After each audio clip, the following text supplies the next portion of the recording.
Hi guys, very good evening.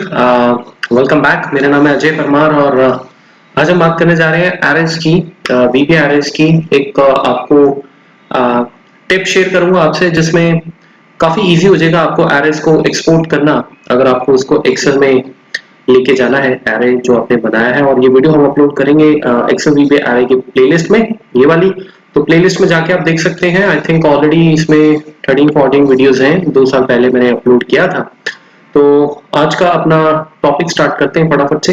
जो लोग नए चैनल से जुड़े हैं, आप यहाँ पे बहुत डिफरेंट वैरायटी के वीडियोस देख सकते हैं। ऑलमोस्ट 9-10 टॉपिक्स हैं जो मैं ऐसे कवर करवाता हूँ, ठीक है। और एक अनाउंसमेंट क्विक, मेरा कल से बैच शुरू हो रहा है जो कि ट्यूसडे टू फ्राइडे चलेगा। 1 बजे से 2 बजे 1-1 घंटे का बैच होगा। और आप चाहें तो कोचिंग सेंटर आके क्लास ले सकते हैं, या आप किसी और स्टेट में है, दूर है, तो आप ऑनलाइन भी क्लास ले सकते हैं। वीबीए बैच की एडमिशंस भी मैंने शुरू कर दी हैं, अभी स्टार्ट नहीं किया है, बट एडमिशंस ऑन है। तो अगर आप लेना चाहें आप कॉल कर सकते हैं। This is my coaching centre in Gurgaon, जो मैंने अभी पिछले महीने खोला है, आपको अनाउंसमेंट भी किया था। Thank you so much. मेरे पास अभी 5 स्टूडेंट्स ओवरऑल डिफरेंट डिफरेंट जगहों से क्लासेस ले रहे हैं आकर। और 1 महीने के अंदर इमीडिएटली 5 स्टूडेंट्स लेना, ये क्रेडिट आपको मैं देना चाहूंगा इसके लिए। Thank you so much. तो चलिए हम बात करते हैं एक बड़े इंपॉर्टेंट चीज की। शायद अगर आप वीबीए के एक्सपर्ट हैं तो ये टिप काफी बढ़िया रहेगा आपको। टिप नहीं है, बेसिकली ये एरएस का पूरा कंसेप्ट है, लेकिन टिप मैं इसलिए बोल रहा हूँ बिकॉज इससे आपका काम जो है वो बड़ा इजी हो जाएगा। सो मैं ये बात कर रहा हूँ कि आप एरे से कोई भी टेबल, जैसे हमारे पास लेट्स से यहाँ पे कुछ वैल्यूज है, ठीक है, इस तरीके से लेट्स से वैल्यूज है। अब अगर मुझे ये वैल्यूज एरे में लेके आनी हो फॉर एग्जांपल, तो मैंने देखा है कि काफी स्टूडेंट्स लूप का यूज करते हैं। मैं विंडो थोड़ा छोटा कर देता हूँ। लूप का यूज करके वो एरे को, वैल्यूज को ले आते हैं, ठीक है। तो आपको लूप लगाने की जरूरत नहीं है इसमें, बिकॉज अगर आपको पता है कि आपका रेंज फिक्स है, तो आप डायरेक्ट बिना लूप लगाए ये चीज अचीव कर सकते हैं। थोड़ा सा फॉन्ट बढ़ा देता हूं मैं, मोबाइल पे भी काफी स्टूडेंट्स देखते हैं video. Okay, so I think अभी बेटर है।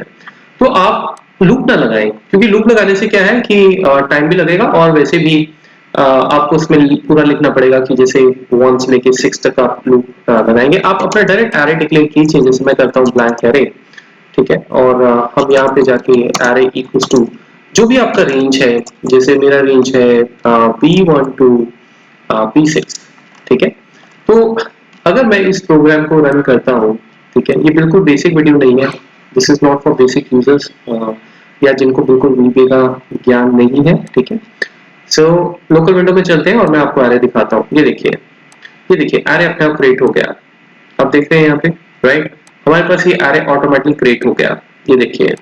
तो लूप लगाने की जरूरत नहीं है। अगर आप रेंज डायरेक्ट भी डिफाइन कर देंगे तो आपके पास वो वैल्यू आ जाएगी, ठीक है। अब एरे हम क्यों यूज करते हैं? वेल, एरे हम यूज इसलिए करते हैं बिकॉज हमें कंपैरिजंस करने हो, क्विक कैलकुलेशंस करनी हो, काफी कॉम्प्लेक्स कैलकुलेशंस करनी हो। जैसे आपके पास मल्टीपल टेबल्स हैं और मल्टीपल टेबल्स में रो बाय रो आपको कुछ कंपेयर करना हो, फिर कंपेयर करते हुए अगर ये कुछ ग्रेटर देन किसी वैल्यू से है तो उसको प्लस माइनस कर देना, वो किसी और सेल से लेट्स से कनेक्टेड है, यू नो।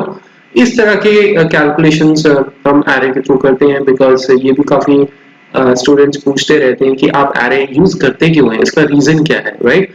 एरे गाइस एक तरीके से आप बहुत सारे सेल्स को एक साथ यूज में लेके आ सकते हैं, और कैलकुलेशन जो है वो आपकी बहुत इजी हो जाती है। इजी इन द सेंस कि आपको लूप्स और इफ का पूरा पता होना चाहिए। तो उसमें मल्टीपल टेबल्स के साथ हम मल्टीपल एक्टिविटीज कर सकते हैं। जैसे मैंने बोला कि ए टेबल है, बी टेबल है, आपने देखा कि ए टेबल और बी टेबल में कौन कौन सी वैल्यू सेम है, आपने वो निकाल ली। और वो वैल्यूज हो सकता है आपके टेबल में 500 हो, 600 हो, 700 हो, 800, 1000 हो, यू नो। तो वो हम डायरेक्ट एरेस में स्टोर कर सकते हैं। एक तरह से आप कह सकते हैं कि वेरिएबल्स यूज करने की जरूरत नहीं पड़ेगी अगर आपको बहुत सारा काम ऐसा स्टोर करके कहीं पे करना है। तो एरे जो है वो आपके यूज कर लेते हैं, वैल्यूज को अपने पास रखते हैं, और फिर उसके पास हम उनको रेफर कर लेते हैं, राइट।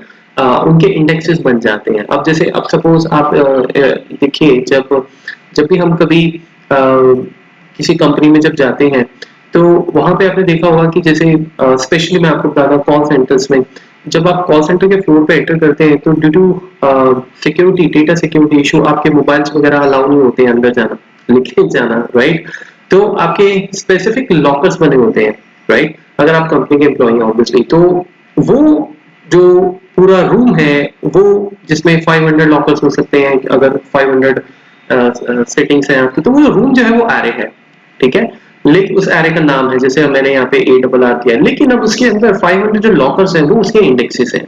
तो अगर आपको किसी भी लॉकर में जाना है, जैसे आपको पता है कि मुझे लॉकर नंबर 501 दिया हुआ है, तो नेचुरली आप 501 पे डायरेक्ट जाएंगे, राइट। और इसका और भी एक तरीका है कि 501 अब आप स्टार्टिंग कैसे करेंगे, तो वहां पे आपको एक सीक्वेंस मिलेगा, राइट, जनरली ऐसा ही होता है, ताकि आप फटाफट से उस बे में पहुंच सके जहां पे आपको पता है कि नंबरिंग 500 से स्टार्ट हो रही है, राइट।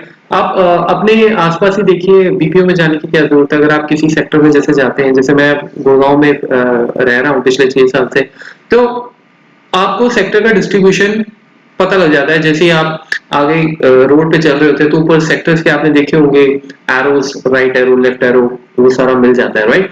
तो जो आपका सिटी है दैट इज कॉल्ड एरे, लेकिन उसके अंदर का जो डिस्ट्रीब्यूशन है, जिससे हमें ये पता लग जाए कि हमें एग्जैक्टली फटाफट से जाना कहाँ है, राइट, वो बेसिकली आपके इंडेक्सेस हैं।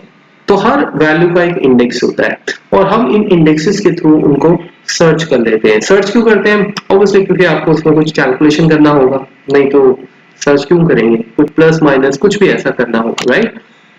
अब ये मैंने आपको जो बताया, अभी आपने देखा एरे एकदम से क्रिएट हो गया। ये एरे अगर आपके पास एक बहुत बड़ा टेबल है तब भी ये बहुत यूजफुल है। अभी तो छोटी वैल्यूज है, मान के चलिए आपके टेबल में 5000 वैल्यूज है, तो आप रेंज V1 या A1 से लेट्स से आपका Z 5000 तक जा रहा है, तो इमीडिएटली आपका एरे क्रिएट हो जाएगा, ठीक है। अब जो दूसरी चीज मैं बता रहा था कि दूसरी चीज ये है कि लेट्स से अब आपने कोई एरे क्रिएट किया, नया एरे, ठीक है। तो मैं कहता हूँ, क्योंकि मैं आपको सिर्फ बेसिक बताने आया हूँ यहाँ पे, ठीक है, लेकिन आप कहीं भी जहां इसको यूज कर रहे हो तो आप उसको उस तरीके से यूज कर सकते हैं। अब जैसे मैं कहता हूँ कि मेरा एरे जो है मैं खुद लिख रहा हूँ, आप हम इसको ऑफ कोर्स सेल से भी ले सकते हैं, बट लेट्स से मैं इसको खुद लिख देता हूँ, Sunday and double quotes Monday. कुछ लोग अभी स्टूडेंट देख रहे होंगे, अरे भाई एरे का फंक्शन भी होता है, अरे बिल्कुल होता है। तो मैं पहले ही बता दूं आपको, एरे का ये फंक्शन एरे आप यूज कर सकते हैं। ये तब होता है जब मैनुअली आपको एरे को क्रिएट करना, ठीक है। अब अगर मैं यहाँ पे इसको रन करूं, जैसे आप देखें, तो बात यह है कि ये एरे क्रिएट हो चुका होगा, यहाँ पे ये देखिए, और इसमें ये संडे मंडे ट्यूसडे आपको दिख रहा होगा। अगर इसको एक्सेल में लेके जाना हो तो लोग दोबारा से लूप लगाना शुरू कर देते हैं, फॉर नेक्स्ट वगैरह, आपको वो करने की जरूरत नहीं है। आप सिंपल लिखें कि जो आपका रेंज है, जो जो आपका रेंज है, जैसे मैं कहता हूं कि मेरा जो रेंज है वो लेट्स से हम A9 से स्टार्ट करना चाहते हैं, ठीक है, A9 से। अब ये ध्यान रखें कि A9 से लेके कहां तक, क्योंकि मेरे पास 3 वैल्यूज है, तो आप कहते हो A9 B9 C9, ठीक है। तो आप C9 तक लेके अगर रखेंगे और आप बोलेंगे कि ये मेरा एरे है, तो क्या होगा कि ये एरे इमीडिएटली आपका उन 3 सेल्स में चला जाएगा। ये देखिए मैं रन करता हूँ, ये देखिए, देखा आपने, राइट। रेंज कम होगी तो प्रॉब्लम होगी। अगर आपने इसमें A9 टू B9 किया तो नेचुरली आपके संडे मंडे एक्सपोर्ट होंगे, ट्यूसडे रह जाएगा। तो सबसे पहले तो आपको पता होना चाहिए साइजेस का, रेंज का कितना रखना है, और अगर आपको लगता है कि डिफिकल्ट है क्योंकि रेंज बहुत बड़ी है, तो आप उसमें एक मैक्सिमम साइज ले सकते हैं। जैसे अगर मैं इसको लेट्स से Z9 भी कर दूं तो इसमें कोई परेशानी नहीं है। जब हम इसको रन करेंगे, ये देखिए मैं इसको दोबारा रन करता हूँ, ये मैंने रन किया, देखिए वो उसने संडे मंडे ट्यूसडे कर दिया, बाकी जगह NA है, वो NA रखेगा बिकॉज एरे का उसमें इतनी वैल्यूज जो है वो है ही नहीं, ठीक है। तो गाइस ये आपने नेक्स्ट टाइम एरेज के साथ जब भी काम करना है तो ये जरूर इसको यूज करें, बिकॉज इससे आपका टाइम बचेगा और कोड भी फास्ट होगा, बिकॉज वो लूप में जाएगा नहीं, 1 सेकंड में आपको सारी चीजें प्रिंट कर देगा। नहीं तो आप सेल्स को 1 बाय 1 नीचे लाते जाओगे, कॉलम देखोगे, सारा कुछ करोगे। तो ये आपके लिए एक एरे के ऊपर छोटा सा मैंने कोशिश की है आपके काम को और इजी बनाने के लिए, राइट। ओके, सो ज्यादा डिटेल के लिए वेबसाइट है मेरा www.excelvlover.com, और वहां भी जा सकते हैं इन केस अगर आपको कोर्सेज ऑनलाइन ही ऑफलाइन परचेज करने हो, राइट। तो मैं फिर आपसे मिलता हूँ बहुत जल्दी एक और वीडियो में। Thank you so much guys.